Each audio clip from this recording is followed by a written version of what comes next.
Have you ever felt like a man was completely into you one moment and then out of nowhere, something shifted?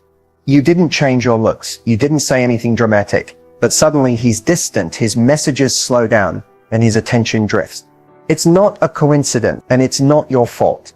Here's the truth. There are certain habits women develop, often from trying to be kind, loving, or good enough, that subtly destroy the value they hold in a man's eyes. These habits don't scream, "I'm desperate," but they quietly whisper it, and men pick up on it instantly. This video isn't about playing games. It's about waking up to the silent behaviors that cost you your power, your worth, your edge. Because let's be honest, you weren't born to shrink for anyone's comfort. You weren't made to be chosen. You were made to choose. And that starts by recognizing the habits that chip away at how he sees you and how you see yourself. I'm going to walk you through the 4 most common and destructive behaviors women fall into, often without even realizing it.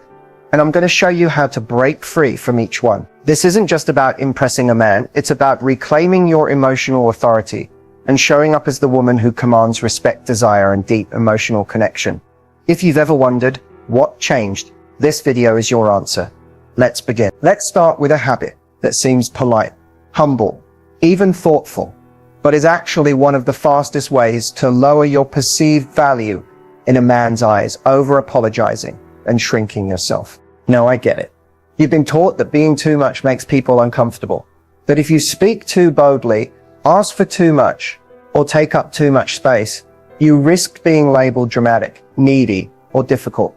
So somewhere along the way, you started to shrink. You apologize for how you feel, for asking questions, for setting boundaries. Sometimes you even apologize for simply existing in your full expression. It can sound like, "I'm sorry, I didn't mean to bother you. Sorry, I just thought maybe. Sorry if I'm being annoying. Sorry for texting again." Each of those tiny apologies chips away at your self-assurance, and more importantly, it signals to him that you don't fully believe in your right to be heard, seen, or respected. Let's be real. Men don't fall in love with women who walk on eggshells.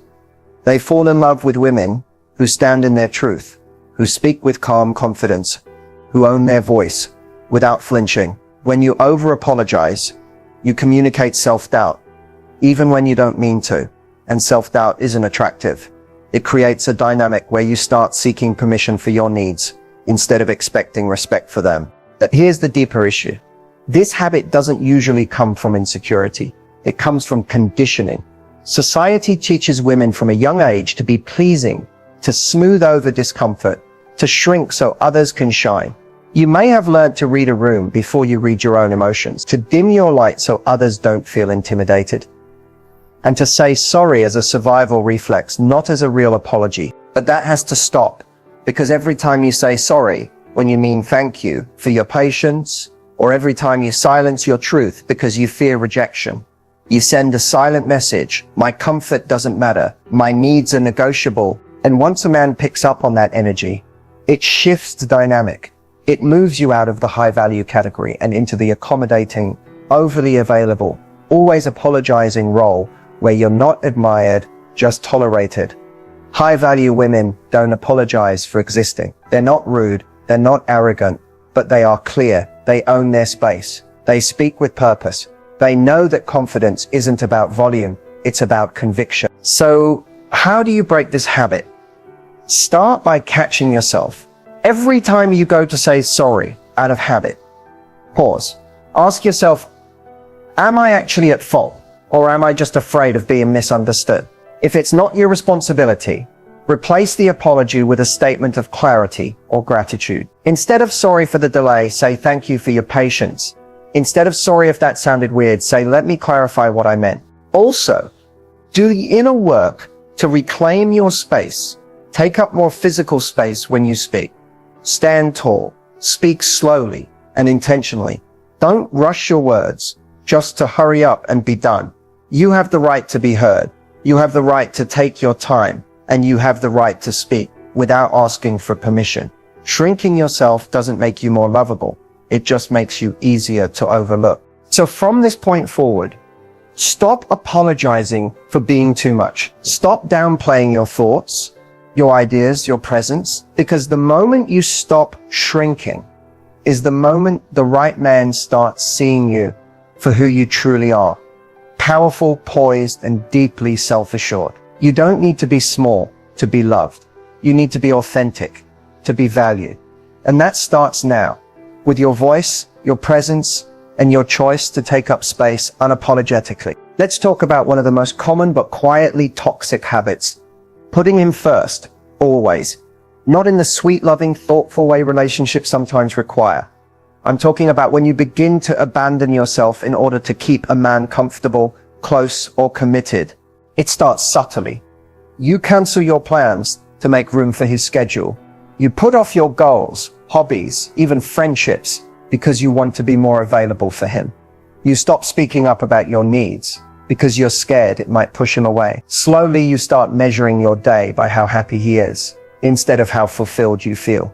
And the more you make him your priority, the more your own identity begins to fade into the background. Here's the problem. When a woman makes a man her center, she stops being the center of her own world. And men feel that shift. It doesn't make them love you more. It doesn't make them stay. In fact, it often has the opposite effect, because what men are deeply attracted to, whether they know it consciously or not, is a woman with her own gravitational pull. A woman who values herself so highly that her energy, her time, her peace are things to be earned, not assumed. But when you constantly put him first, you're sending the message that his life matters more than yours, that his time, comfort, and desires are worth sacrificing your boundaries, rest, or growth. And that's where respect starts to erode. Not out of malice, but because you've shown him with your actions that your needs are negotiable and his aren't. This dynamic is especially dangerous in the early stages of a relationship. It may feel like love or devotion, but it's often rooted in fear. Fear of being alone, fear of not being chosen, fear of not being good enough, unless you're giving 100%. So you overcompensate, you give and give and give, hoping it'll convince him to stay. But in doing so, you lose the very thing that made him drawn to you in the first place, your independence, your self-worth, your glow. When you become too available, emotionally, mentally, even physically, it starts to feel like he doesn't have to do anything to keep you. And anything that's easily accessed becomes easily overlooked. Now here's the deeper truth. Prioritizing yourself isn't selfish, it's sacred. You don't have to choose between love and self-respect. In fact, the most powerful relationships happen when you choose you first, so that the love you give someone else comes from a place of overflow, not depletion. That means keeping your plans, even when he suddenly becomes free. It means sticking to your morning routine, honoring your personal growth, showing up for your goals, even if it means saying no to him sometimes. It means being the woman who loves deeply, but never loses herself in that love. A man may not say it out loud, but he deeply respects the woman who says, I care about you, but I won't put myself on hold for you. That woman becomes the standard. That woman challenges him to step up.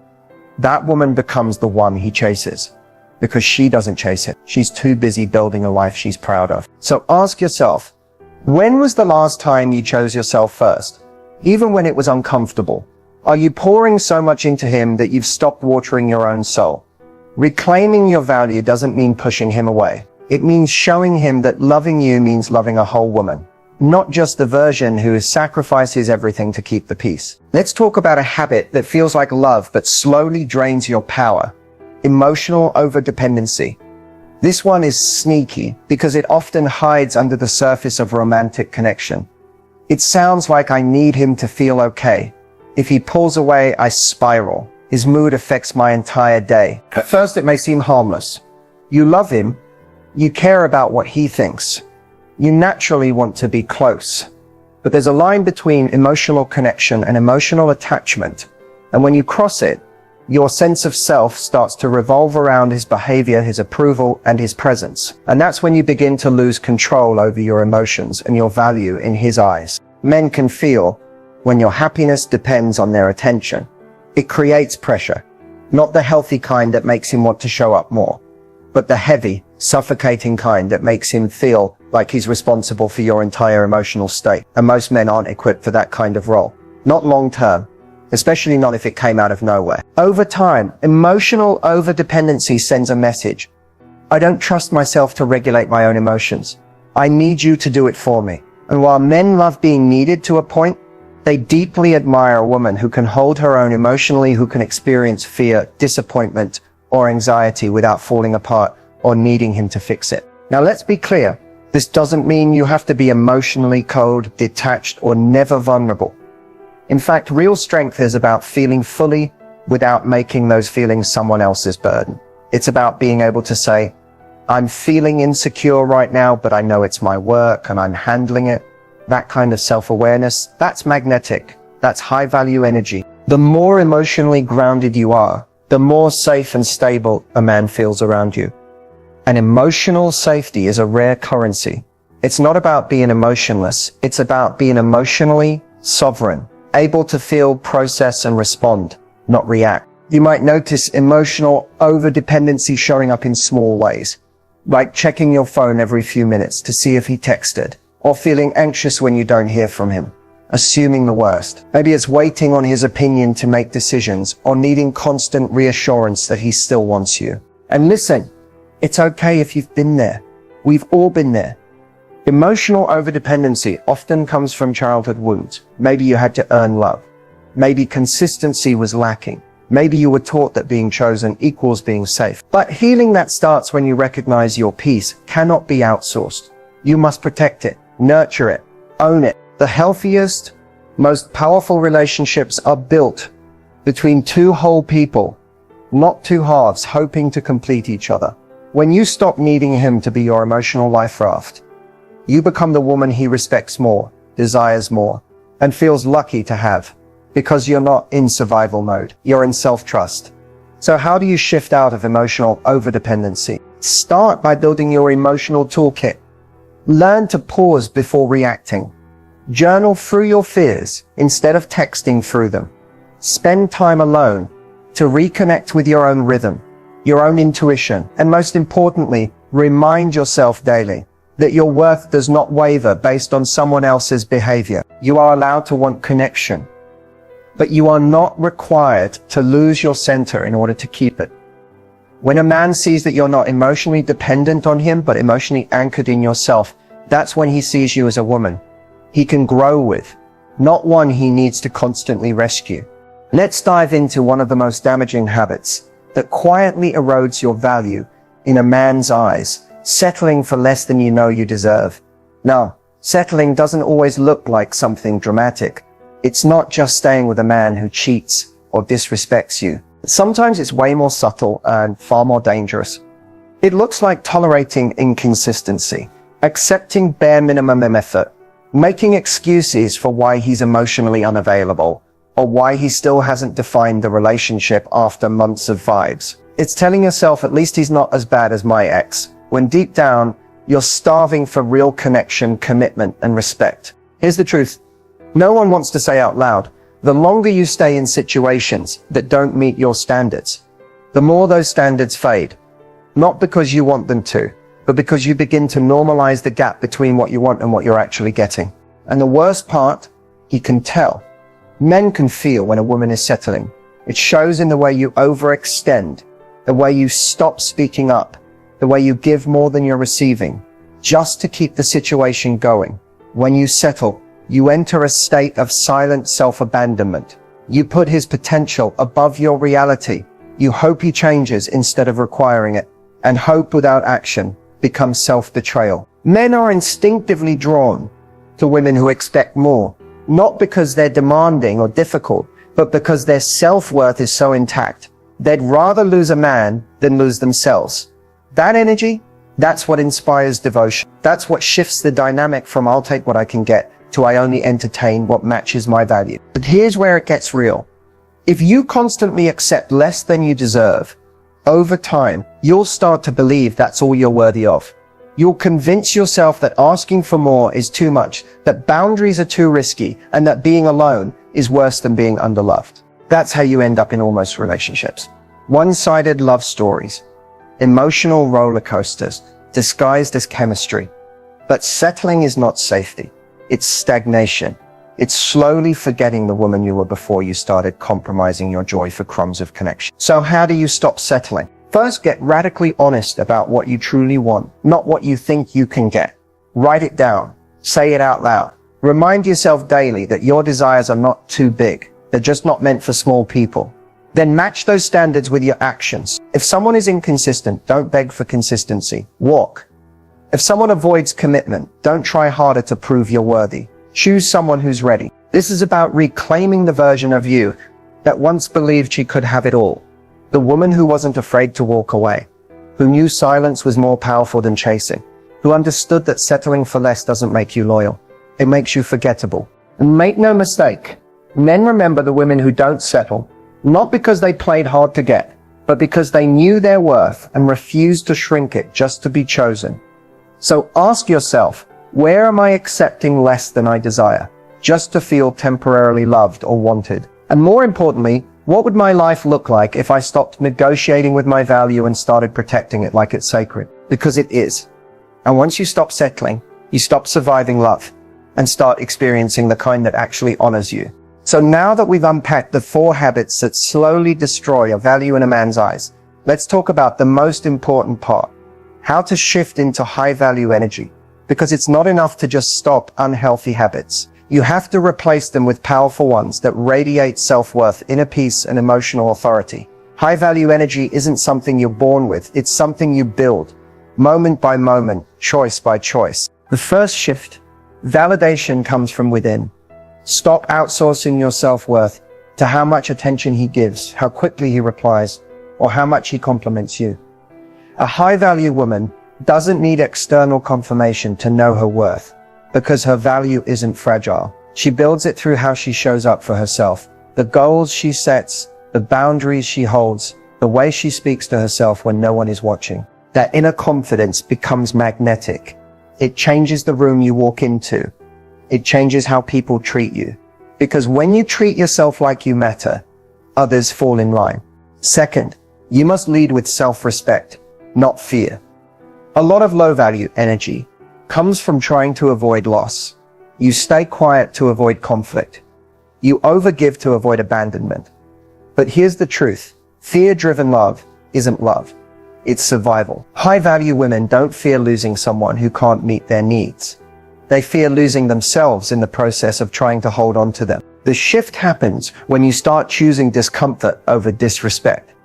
When you walk away not because you don't care, but because you care too much to stay where you're not seen, valued, or chosen in the way you deserve. Third, get obsessed with your own life. Nothing is more attractive than a woman who wakes up excited about her future, with or without a man. High value energy comes from fulfillment, not fixation. Pour into your passions, expand your mind, surround yourself with people who pour into you, not drain you. Because when your world is full, love becomes an addition, not a lifeline. Fourth, master emotional regulation. This doesn't mean pretending everything's okay. It means being able to sit with discomfort without losing your power. High-value women know how to feel without falling apart. They pause before reacting. They don't chase closure.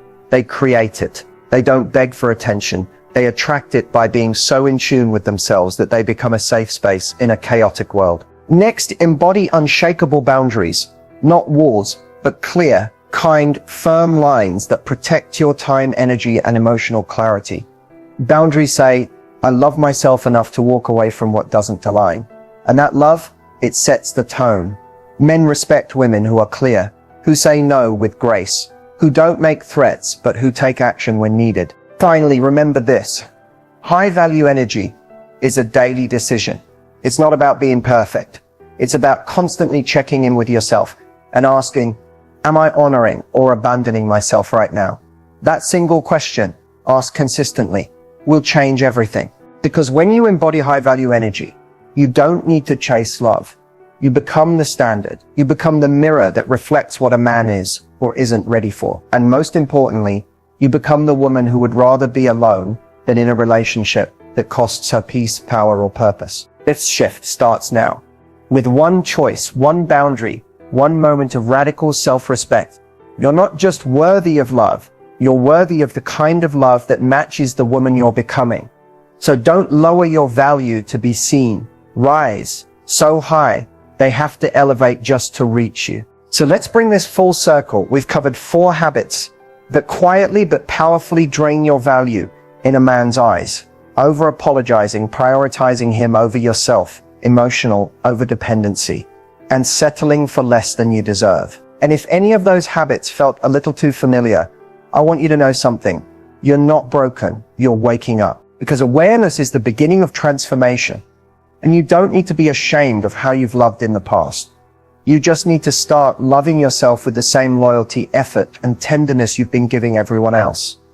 Now is the time to take your power back. Taking your power back doesn't mean becoming cold or closed off.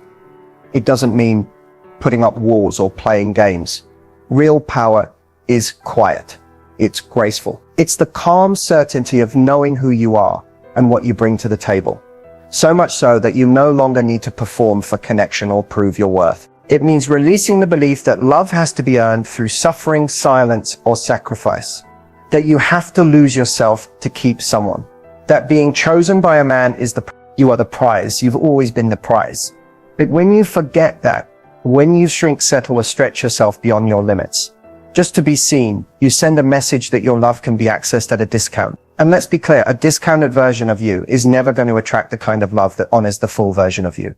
So this is your invitation, not just to stop the habits that dim your value, but to rewrite your entire standard. From this moment on, your new baseline becomes, I don't apologize for taking up space. I don't chase. I attract. I don't beg to be understood. I speak with clarity and let alignment do the rest. I don't overextend myself to be loved. I meet love where it meets me, with mutual energy, effort, and respect. You shift from needing to be chosen to choosing yourself over and over again. And when you make that shift, everything around you changes. Men start to approach you differently. You become more discerning, more at peace, more magnetic. Why? Because you've stopped giving your power away. You've stopped living on emotional autopilot. You've stopped making temporary moments feel like forever connections. You begin walking in a kind of self-trust that doesn't need to be loud to be felt. And trust me, men feel it. They can sense when a woman is rooted, calm and whole on her own. That's not the kind of woman they toy with. That's the kind of woman they step up for or step aside because they know they can't meet her where she's going. You don't need to be perfect to be powerful. You just need to choose yourself consistently, especially when it's uncomfortable, especially when it would be easier to fall back into old patterns. So as you leave this video, take a moment, look in the mirror, not just at your reflection, but at the woman you're becoming, the one who doesn't settle, the one who leads with softness and strength, the one who's done waiting to be validated and is ready to be aligned. Because the real glow up, it's not aesthetic, it's energetic. It's when you finally realize that your love is a gift, your peace is non-negotiable, and your time is too valuable to spend convincing anyone of either. You're not for everyone. And that's the power. Now go out there and live like the woman who finally remembered her worth, because she's unstoppable. And her story, it starts now.